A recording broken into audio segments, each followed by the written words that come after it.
जय भीम साथियों, इस समय हमें ग्राम जुआ में जनपद औरैया के में देख सकते हैं। लगातार यहाँ पर हम लाइव तस्वीरें लगभग में 10 बजे से दिखा रहे हैं। यहाँ पर बसपा सुप्रीमो बहन मायावती के करीबी नेता यानी कि भीमराव जी अंबेडकर यहाँ पर पहुँचे हुए हैं। शादी समारोह है, देख सकते हैं। यहाँ पर बहन जी के दिशा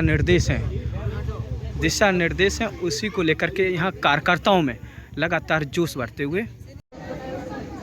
जो संघर्ष है समाज का, जब माननीय बहन जी गांव के लोग अपनी चारपाई पे नहीं बैठ पाते, अपनी चारपाई किसी गांव का लोग गुंडों माफियाओं के सामने, तब ये लोग पैदा नहीं हुए। एक पीढ़ी ये जो नए लड़के हैं ना, इनका कैडर इसलिए जरूरी है कि इनकी गलती नहीं है, ये तब पैदा नहीं हुए।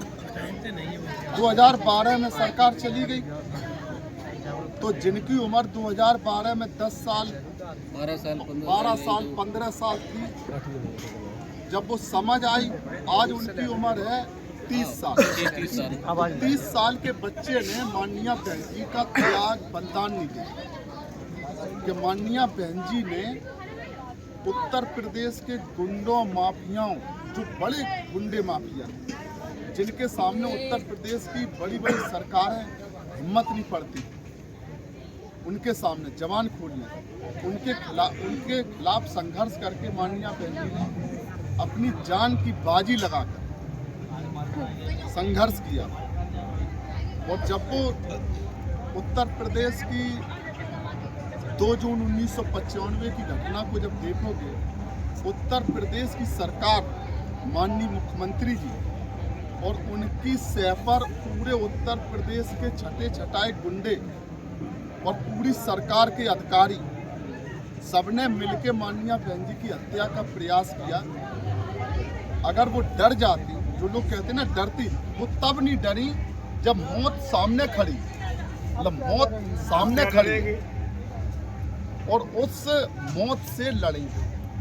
उनके कमरे में गैस का सिलेंडर डाल दिया, आग लगा देते, मर गई थी।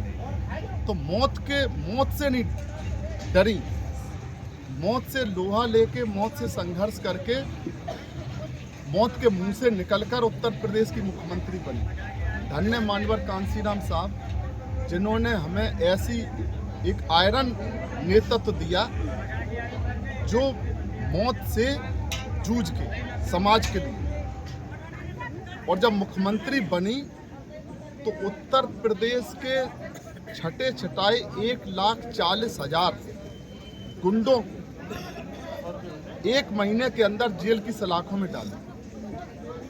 माननीय बहन जी को तो छोड़ो, गांव की जो हमारी बहन बेटी थी किसी समाज की, उस पर भी कोई तिरछी नजर अगर करने की किसी की हिम्मत नहीं थी। तो उनको आयरन लेडी का खिताब मिला माननीय बहन जी, और उन्होंने पूरा जीवन अपना त्याग किया। इन चीजों को आज की युवा पीढ़ी को समझना है और समझाना है, भटकना नहीं है किसी को, धैर्य और संयम से, क्योंकि ये बहुत संघर्ष का समय है। ये इतिहास में लिखा जाएगा कि जब संकट और संघर्ष का समय आया, 15 दिसंबर 2001 को परम पूज्य मानवर कांसीराम साहब ने लखनऊ के लक्ष्मण मेला मैदान में परम सम्मानीय बहन कुमारी मायावती जी को अपना एकमात्र उत्तराधिकारी घोषित किया। और परम पूज्य मानवर कांसीराम साहब ने कहा कि मेरे जीते जी तो कोई चिंता नहीं, मेरे जाने के बाद जब माननीय बहन कुमारी मायावती जी अकेले संघर्ष करें, तो जिनको हमने तैयार किया, उनसे हमारी अपील है कार्यकर्ताओं से कि जब भी संकट और संघर्ष का समय आए, जब माननीय बहन जी अकेली रह जाएं, संघर्ष करें, तो संकट और संघर्ष के समय में कभी उनको पीठ नहीं दिखाना, हमेशा चट्टान की तरह उनके साथ खड़े। तो जो बात आप बोल रहे थे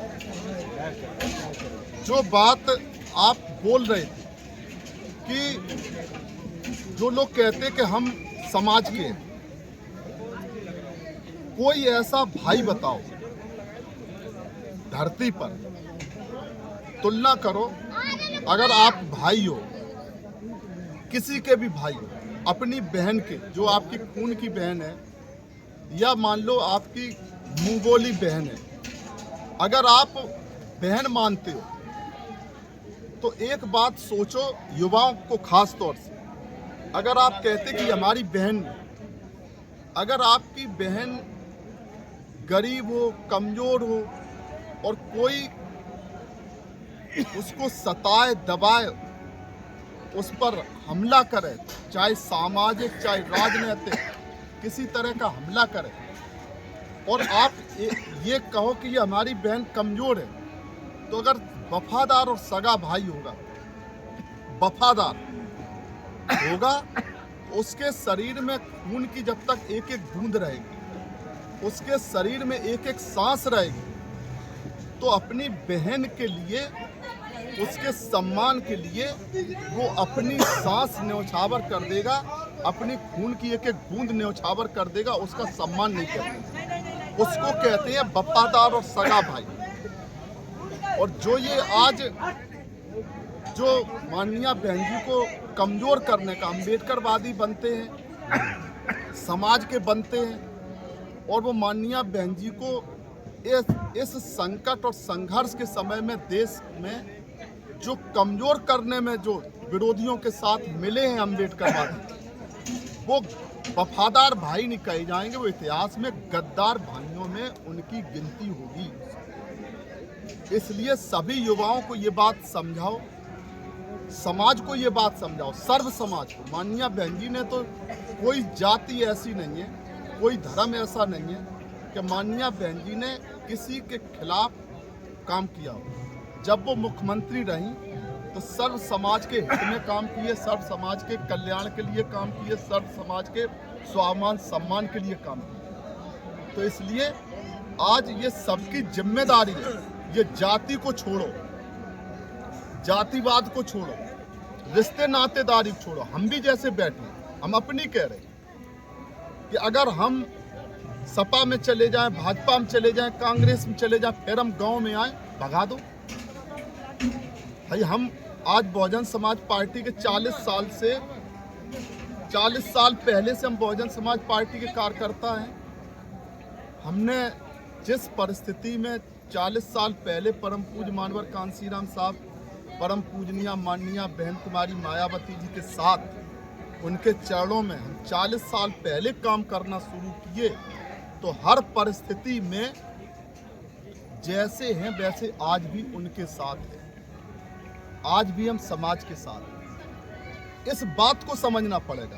बेशक हमारे राजनीतिक जीवन में 20 गलती हुई होंगी, 100 गलती हुई होंगी, गलती इंसान से होती है, लेकिन जब समाज की और मिशन की बात आए तो उसमें समाज और मिशन के साथ जो लोग खड़े हैं उनके साथ आपको खड़ा होना चाहिए, तब आप मिशनरी कहलाओगे। रिश्तेदारी, जाति के रिश्ते नातेदारी के चक्कर में आप किसी के साथ अगर खड़े हो जाओगे तो आपको समाज माफ नहीं करेगा और आपको खुद भी पश्चाताप होगा। अभी ये पद तो आते जाते हैं, कोई बन गया, जिला पंचायत बन गया, कोई विधायक बन गया, कोई मंत्री बन गया, कोई सांसद बन गया। आप आज जरा से लोभ लालच में या बिना ही लालच में, कुछ तो खाम ही खाम है, खड़े हो जाते जाते। तो उनको ये समझना पड़ेगा कि आप अगर स्वाभिमान सम्मान से समाज में सर ऊंचा करके रहना चाहते हो तो आपको मिशन के साथ और बहुजन समाज पार्टी और माननीय बहनों के साथ तन मन धन से खड़ा होना है। और 2027 का चुनाव है, देश और दुनिया में ये इतिहास में दर्ज है। ये वो संघर्ष है कि 2027 में पूरा समाज, पूरे देश की निगाहें उत्तर प्रदेश की तरफ रहेंगी। पूरी दुनिया इस बात को देखेगी कि जो परम पूज्य बाबा साहब के मिशन पर अपनी जान न्यौछावर करके संघर्ष करने वाली जो नेता हैं, जिन्होंने अपना पूरा जीवन समाज के लिए समर्पित किया है, उन नेता को ये समाज जिनको अपनी देवी के रूप में पूजता है, उनके सम्मान के लिए गरीब कमजोर लोगों ने 9 अक्टूबर 2025 को लाखों की संख्या में अपने खून पसीने की कमाई का एक एक पैसा लगाकर माननीय बहन जी के सम्मान में लखनऊ की विशाल रैली की, जिसको देश की कोई राजनीतिक दल, किसी को घमंड हो, जिनकी दिल्ली में सरकार है, उत्तर प्रदेश में सरकार है, देश की 40-40 साल पुरानी सरकार चलाने वाली पार्टियां, उत्तर प्रदेश में 4-4 बार सरकार चलाने वाली पार्टियां, किसी में ये क्षमता नहीं है कि इतनी बड़ी रैली कर पाए। तो माननीय बहन जी का जो सम्मान 9 अक्टूबर को सर्व समाज ने बढ़ाया है, तो लोग इस बात का इंतजार कर रहे, उम्मीद लगा रहे कि 2027 के चुनाव में माननीय बहन जी को वो उत्तर प्रदेश में पूर्ण बहुमत का मुख्यमंत्री बनाते हैं। तो उसी दिन ये चुनाव, दोनों चुनाव एक साथ, आप अगर 2027 में माननीय बहन जी को उत्तर प्रदेश का पूर्ण बहुमत का मुख्यमंत्री बना लेंगे, तो आगे आने वाला जो लोकसभा का चुनाव होगा, तो देश की प्रधानमंत्री माननीय बहन कुमारी मायावती जी बनेंगी। इस बात को पूरी दुनिया देखे। नेताजी, आपके जो उत्तर प्रदेश में एक ही विधायक है, वो रसड़ा से है, आप मुख्यमंत्री कैसे बना सकते हैं? देखो ऐसा है ना, ये जो नासमझ लोग हैं, ये जो अभी हमने कहा था ना कि जिन्होंने संघर्ष नहीं देखा, जब बहुजन समाज पार्टी का एक भी विधायक नहीं, अब आप जाओ 1977 में जाना पड़ेगा जी। 1977 में परम पूज्य मानवर कांसीराम साहब, जो हमारे आपके भगवान हैं, वो जब परम सम्माननीय बहन कुमारी मायावती जी 1977 में जब जनता पार्टी की सरकार थी, दिल्ली में एक कार्यक्रम था जी, उसमें उस पार्टी के जो समाज कल्याण के मंत्री थे, वो बार बार एक असंवैधानिक शब्द का प्रयोग कर रहे थे। तो माननीय बहन जी ने वहाँ भरी मीटिंग में उसका विरोध किया। तो जब इस बात का वामसेप के लोगों ने परम पूज्य मानवर कांसीराम साहब को बताया, तो मानवर कांसीराम साहब जब परम सम्माननीय बहन कुमारी मायावती जी के घर मिलने गए, तो वहाँ मानवर कांसीराम साहब ने कहा कि भाई आप क्या कर रही हैं? तो माननीय बहन जी ने कहा हम IAS बनना चाह रहे, IAS की तैयारी कर रहे हैं। तो परम पूज्य मानवर कांसीराम साहब ने कहा अरे आप IAS बन के क्या करेंगे? जिसकी सरकार होती है IAS उसका काम करता है। हम आपको वो बनाना चाहते जो सैकड़ों IAS आपके सामने लाइन लगा के खड़े हो। तो उनके पिताजी ने कहा कि भाई आप की कोई पार्टी है? तो मानवर साहब ने कहा देखो सोचो, अपने मसीहा भगवान की बात को याद करो कि परम पूज्य मानवर कांसीराम साहब ने कहा अभी पार्टी तो नहीं बनाई, पार्टी बनाने का तो अभी सोच रहे हैं। जब पार्टी नहीं बनी थी, वामसेप भी नहीं बनी थी, DS4 भी नहीं बनी थी, समाज को अम्बेडकरवादी बनाया जा रहा था, तब परम पूज्य मानवर कांसीराम साहब ने ये तय कर लिया था कि हमें उत्तर प्रदेश में अपनी सरकार बनानी है और माननीय बहन कुमारी मायावती जी को मुख्यमंत्री बनाना जी। यानी कि हाल जब पार्टी नहीं बनी जी, तब वो मुख्यमंत्री बनाने का जो सपना देखा वो पूरा हुआ जी। इसलिए हम कह रहे कि ये विधायक और ये छोड़ो, माननीय बहन कुमारी मायावती जी मुख्यमंत्री भी बनेंगी 2027 में और भारत देश की प्रधानमंत्री भी बनेंगी। इस बात को कोई नहीं रोक सकता। जो ये समाज भटक रहा है, युवाओं को खास तौर से इस बात को समझना है जी, कहीं उनके ऊपर इस बात का ठप्पा न लग जाए।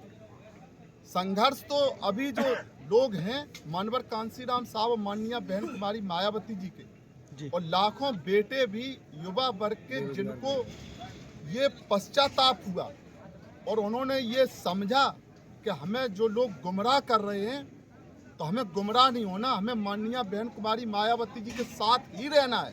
तो 9 अक्टूबर को लाखों की संख्या में जो युवा वर्ग के बेटे भी पहुंचे, तो उस दिन ये हुआ कि युवाओं में भी बड़े पैमाने पर जो भटकाव था, उन्होंने इस बात को समझा और परम सम्माननीय बहन कुमारी मायावती जी के नेतृत्व में वो उनके संघर्ष में आज साथ खड़े हुए। नसीमुद्दीन सिद्दीकी ने 9 अक्टूबर को लेकर के नाम देखो ऐसा है, आप लोग क्यों मुर्दों को जिंदा करते हो? आप लोग जो युवा हो, आप लोगों को हमने इतनी देर इसलिए इस बात को बोला जी और इसको हम जरूरी भी समझते हैं, मुर्दों को जिंदा ना करो, क्योंकि जब बहुजन समाज पार्टी बनी थी तो भारत देश में जितनी रिजर्व सीटों पर एमएलए थे पूरे भारत में, वो सभी रिजर्व सीटें भरी हुई थी, कोई रिजर्व सीट खाली नहीं थी। जी और एमएलए कैसे बनते थे? अगर हम इस बात को आज कह दें तो हमें भी खराब लगता, क्योंकि हम भी एमएलए रहे हैं। ऐसे ऐसे एमएलए बनते थे। ये कांग्रेस पार्टी भारतीय जनता पार्टी नहीं थी, जनसंघ थी, फिर भारतीय जनता पार्टी बनी, समाजवादी पार्टी नहीं थी, जनता पार्टी थी।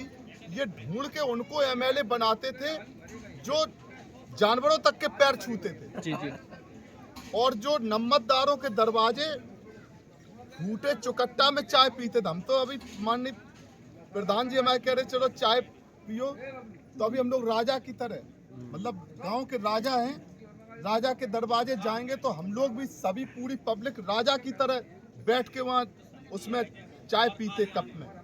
और वो भी समय था कि वहाँ चबूतरे पर बोरे पर बैठ के लोग नम्मतदारों के यहाँ फूटे उसमें कप में और डबुआ में चाय पी। एमएलए लोग, जी जी ये जो स्वाभिमानी राजा जो एमएलए बनाए हैं एमपी, ये माननीय बहन कुमारी मायावती जी, परम पूज्य मानवर कांसीराम साहब ने बनाए। और आज भी जो एमएलए एमपी बन रहे हैं, हम नाम नहीं लेंगे, जी जी लोग अपना अपना ढूंढ लें, ये दोबारा से फिर लालच में परम पूजनीय माननीय बहन कुमारी मायावती जी को छोड़ के और समाज को भटका के, जो संविधान के नाम पर कि संविधान खतरे में है, आरक्षण के नाम पर समाज को गुमराह करके जो एमएलए एमपी बने हैं, इनको भी एहसास होगा कि हमने ये गुलामी स्वीकार की है। अम्बेडकरवाद और गुलामी एक साथ नहीं चलती। जो अम्बेडकरवादी होगा वो गुलाम नहीं होगा, और जो गुलाम होगा वो अम्बेडकरवादी नहीं होगा। लास्ट सवाल एक हो जाए, यानी कि आपने देखा कि लगातार अन्य पार्टियां बसपा को लेकर सब के देखा, बसपा को लेकर के लगातार टारगेट करते हैं। ए टीम बी टीम इसी कहते का हैं। मतलब है बी टीम। ये देखो ऐसा है ना, जी आज पूरे भारत देश में नेता कौन है?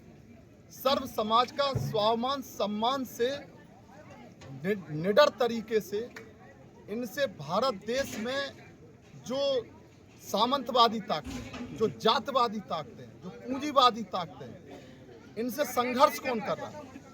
इनसे संघर्ष अकेली माननीय बहन कुमारी मायावती जी कर रही हैं। ये सारे लोग अंदर अंदर से एकजुट होकर माननीय बहन जी को कमजोर करने का प्रयास कर नहीं पा रहे, क्योंकि शायद 9 अक्टूबर की रैली से आधे तो पार्टियों के नेता बेहोश है, अभी कोमा में, समझ रहे? जी जिनका अभी तुम नाम ले रहे थे, ये सब बेहोश हैं, इनको होश ही नहीं, आईसीयू में पड़े हैं। इनको ये एहसास नहीं था, ये सोच रहे थे बीएसपी खत्म हो गई। ये तो फातिया पढ़ने गए थे वहाँ लखनऊ, चलो अब तो बीएसपी के फातिया खत्म हो गई। ये खत्म वाली बीएसपी का टेस्ट था। जिन माननीय बहन कुमारी मायावती जी को, जिन नेता और मसीहा को, जिनको भारत के करोड़ों लोग अपनी देवी के रूप में मानते हैं, मसीहा महापुरुष के रूप में मानते हैं, परम पूज्य बाबा साहब, परम पूज्य मानवर कांसीराम साहब के बाद अपना नेता मसीहा देवी के रूप में पूजते हैं, तो उनको एक आह्वान, मतलब कोई ये रैली नहीं थी, वो तो रैली हो गई, मतलब वहाँ वो कोई सफल रैली भी का हुई। था। ये गरीब कमजोर लोग, और इसमें भी जिनके तुम नाम ले रहे ना, हम नाम किसी का इसलिए नहीं लेना चाहते कि हम गद्दारों का नाम लेके अपना मुंह नहीं खराब करना चाहते। हमने वो दिन भी देखे हैं कि माननीय बहन जी के चरणों में जो 4-4 बार के एमएलए और मिनिस्टर है ना जी, कैसे हाथ जोड़े पड़े रहते हैं, वो भी दिन हमने देखा। और फिर वो दिन आएगा, वो समय आ गई। ये जो लोग हैं ना, जी जी कुदरत ने ठीक भी किया कि ये जो बाढ़ आई और बाढ़ में ये कूड़ा करकट बह गया, नहीं तो बीएसपी में बना रहता ना कूड़ा करकट, तो ये इसका पता ही नहीं चलता। वो कहते हम सरकार बना रहे, तो ये गरीबों का संघर्ष वो बेकार कर देते। अब ये 9 अक्टूबर को तय हो गया कि इसमें कोई एमएलए का कैंडिडेट नहीं, कोई किसी ने बसें नहीं दी, किसी धन्ना सेठ ने पैसा नहीं दिया, तो ये गरीबों ने किया। ये गरीब पहले भी करते थे, नाम बड़ों का होता था, जी, जी। करते गरीब थे।